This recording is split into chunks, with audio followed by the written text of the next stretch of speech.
Hello, Blake Hart here. Thanks for clicking on this video. I really do appreciate you and your curiosity and you just coming to watch this video.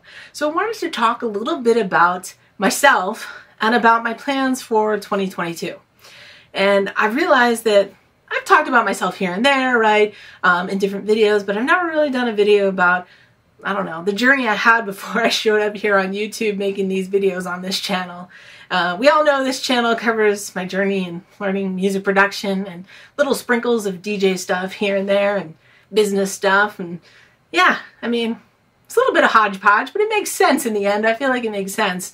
But 2022 for me is where I really want to make an impact. I really want to create more content directed towards DJing, directed towards business, and yeah, I want to move the needle a little bit for women too, because I feel like there is this gap of education for women who want to get into mobile DJing, maybe start their own businesses, do weddings, learn more about just DJing mobile events, and I don't know, I think I can fill that void because I've got some experience that I want to draw upon and some knowledge to draw upon to share a lot of information with all of you, not just women, but I just feel like they're a little bit underrepresented because there's not a lot of women DJs out there in the mobile community.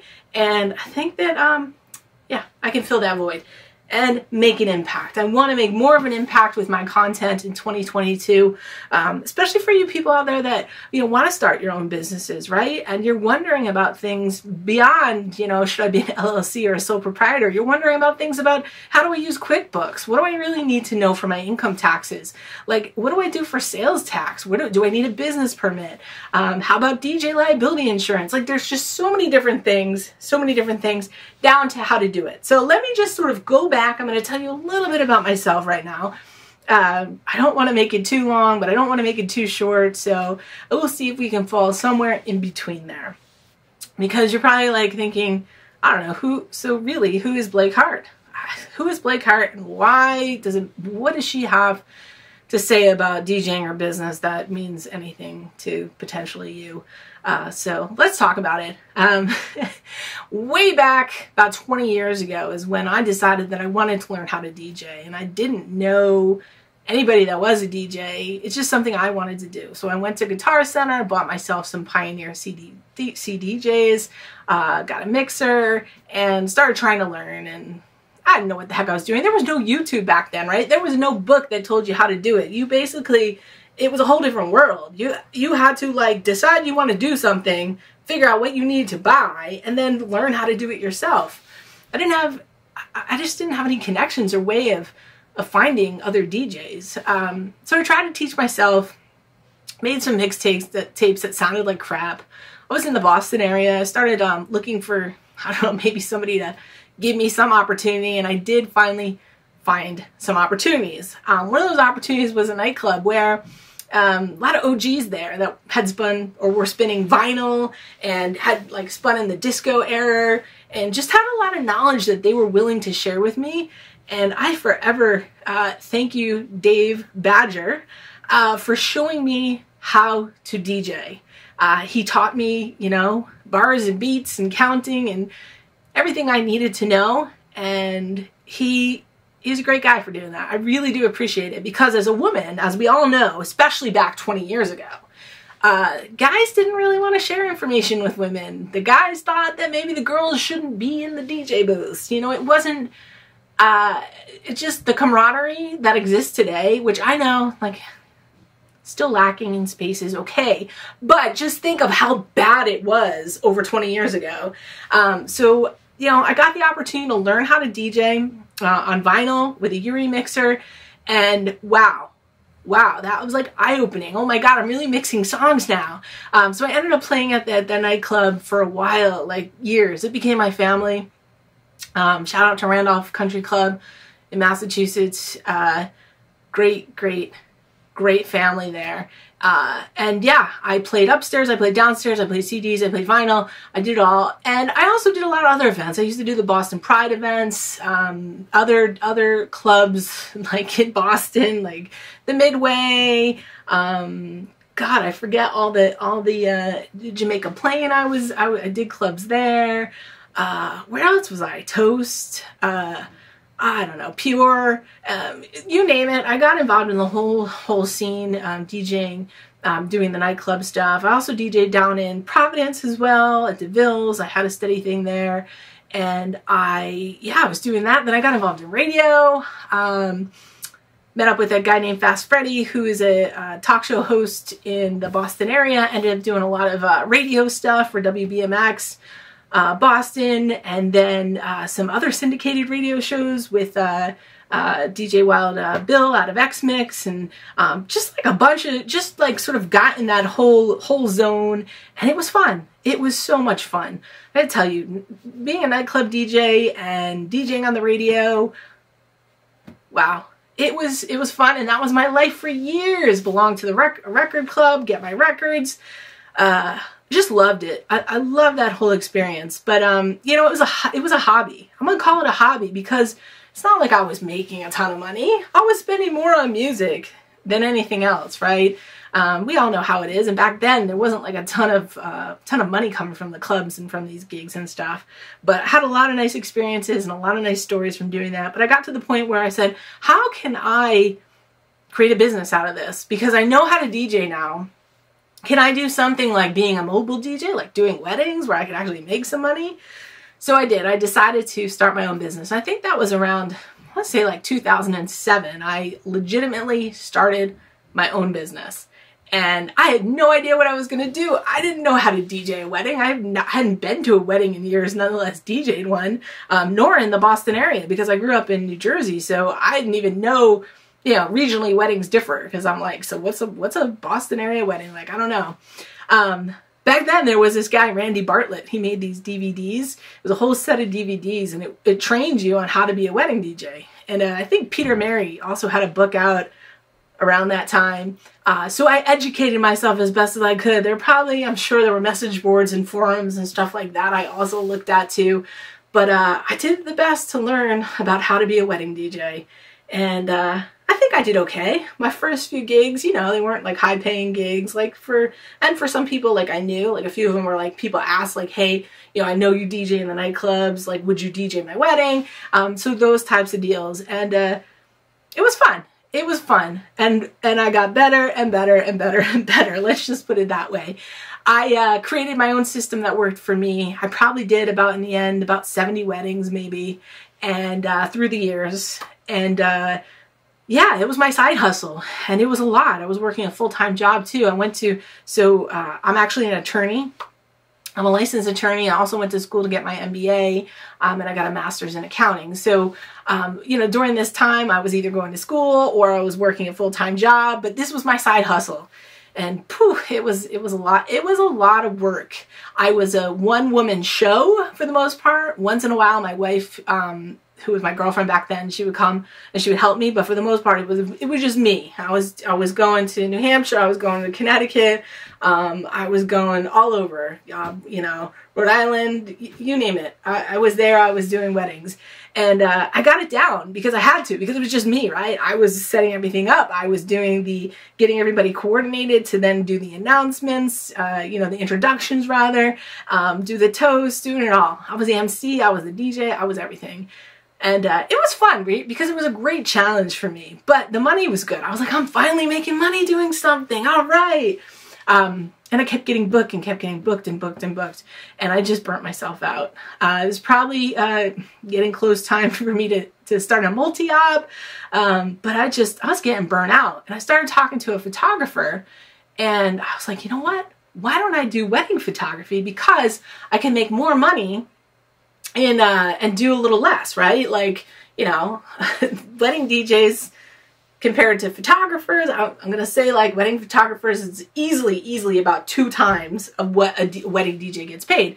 And of course, there's more than just the day of, because once you go home with the photos, you've got to do everything else. Anyway, I decided I was going to learn how to be a wedding photographer, and that is what I did. I put my whole heart into learning that, and I learned it. And I had a really successful then next few years being a wedding photographer and still doing DJ things like, you know, here and there. It wasn't like totally not DJing, but my emphasis like changed to wedding photography.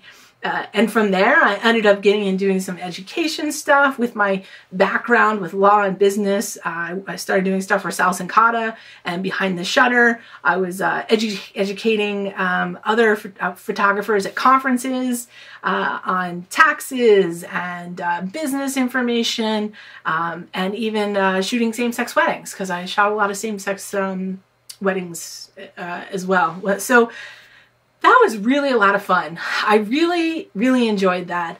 And, you know, kept doing that for a while too. But then I actually moved to, from Massachusetts, I moved to New Jersey. We started a family. So it became harder and harder to do the weddings per se, but stayed involved in photography nonetheless. And yeah, so I've always still been involved with DJing and photography. But like here we are now. I still work a full-time job because I've always been doing that. And, you know, I make these YouTube videos, right? That's sort of where I moved after I, you know, realized that with a family, maybe, and where I was in life, I couldn't be DJing or photographing weddings every weekend. That wasn't going to be for me. As I come now to 2022, right? I've been doing a lot of production stuff because I've, you know, who doesn't love a new plugin? Who doesn't love, you know, some of the gear I've been talking about, but I haven't really been focused per se as much as I feel like I want to be on DJs and on business stuff for DJs and other types of creators, right? Because when we talk about business, you know, a lot of that applies to all different kinds of creators. But so I want to like really focus more on that in 2022. I had to learn a lot, right?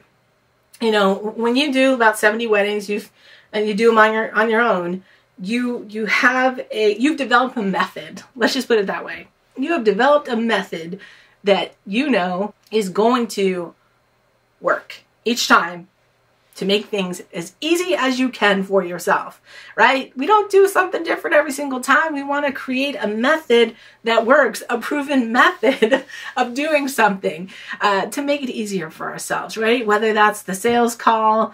I hate calling that the sales call, by the way, and I'm going to do videos about that. But, you know, meeting the couple before they've hired you, you know, to getting hired, to your contracts, so all the planning then that happens leading up to the wedding to make sure you have the timeline, you have the request, you know what the heck is going on, to the actual wedding day where you execute and you MC and you play all the music that they wanted and even more amazing stuff.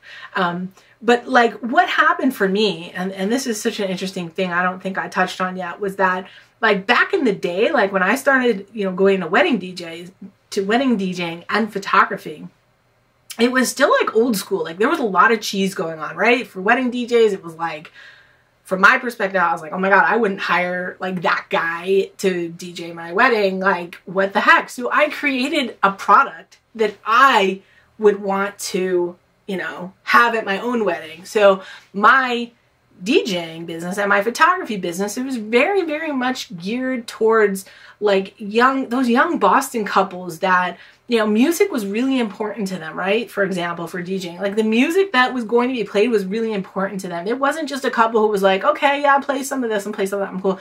These are people who were like, I love 80s music and I need you to play the best of the best of 80s. Or like I was doing open format before open format was really a thing. Like it didn't even have a name, okay? Like let's just put it that way. That was one of the things you know, when I was in the clubs, I did a lot of house music, but I also ended up doing a lot of open format music because back then, I'll tell you, lesbians are the most difficult clientele to DJ for. I mean, back then, okay? I have to say I haven't DJed in a club for lesbians recently, but let me just put it this way. You had to have your game on. So I was doing, you know, open format before it was a thing. So I guess my point is I was able to create a brand and a product or a service offering that was hard to find back in those years. And being on the cusp of that was really, really exciting. It was very exciting, and I worked with couples that were really awesome. And I know things have come a long way since then, right? You know, 2007, 2008, that was a long time ago. 2010, 12, it was still a long time ago. God, 2015 was a long time ago. I guess my point is that I feel like I had to learn a lot myself, and I was successful at learning that stuff myself. And I want to share some of this with you guys because I think it'll be helpful. And it goes beyond, you know, we're talking about, let's say, like branding now, or just general business basics. But like there's other stuff, like gear stuff. I mean, if you haven't DJ'd outside of a nightclub, you haven't had to think about a ton of the issues that come up in mobile DJing, right? Speaker placement, what size speakers, wireless speakers, mics, how many mics, cordless mics, you know, just like cables, adapters, it's like all the load-ins, load-outs, you know, what's the best cart to use? And never forget to have a door stop in your bag just in case you need to prop a door open. But there's all just like little things I've learned along the way, and I definitely want to bring those to you and share it with you in 2022, because I want to have more impact. I want to bring more value to you guys. I want to have more impact. I want you guys to be successful and in following your passions and your dreams. And I think that we are just on this amazing cusp of accessibility for those who want to create a business and be a wedding DJ. You can do it. The technology has progressed.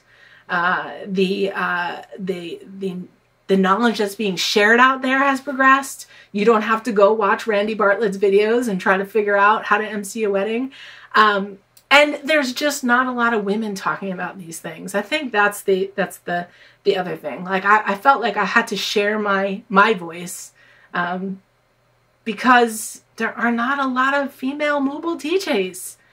It is a very much male-dominated industry. It always has been. Yes, there are more. All right. Yes, there are more. But why is that? Is it because women don't want to be a wedding DJ? Or is it because maybe they didn't have the opportunity, or just didn't have the know-how, or like, I don't know, just didn't think it was a possibility for them?